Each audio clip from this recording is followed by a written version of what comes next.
బంధువులై ఒకడిలో ఒకడై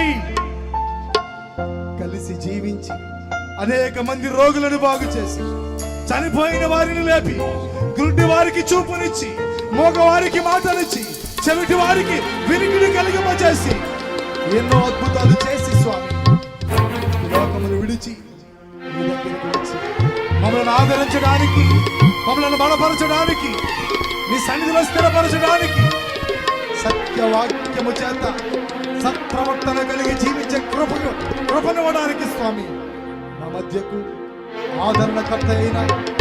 ఆదరణకర్త అయిన పరిశుద్ధాత్మ దేవుని పంపించిన దైవ కుమారుడా స్తోత్రాలు చెల్లిస్తున్నాను స్వామి.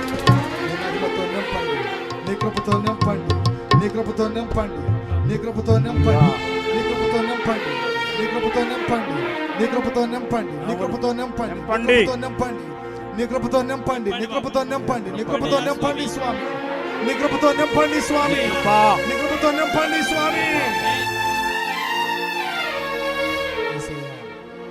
నీవే నాయకుడిగా ఉండి, నీవే అధ్యక్షుడిగా ఉండి, నీవే కాపరిగా ఉండి నడిపించమని, సహాయము చేయమని తండ్రి, కుమార, పరిశుద్ధాత్మ నామములో ఈ కార్యక్రమాన్ని ప్రారంభిస్తూ ఉన్నాము తండ్రి. ఆమేన్, ఆమేన్, ఆమేన్, ఆమేన్. బోలో యేసుక్రీస్తు మహారాజుకే జై, బోలో యేసుక్రీస్తు మహారాజుకే జై, రాజుల రాజుకే జై, ప్రభువుల ప్రభువుకే జై, లోక రక్షకుడికే జై, బోలో యేసుక్రీస్తు మహారాజుకే. జై.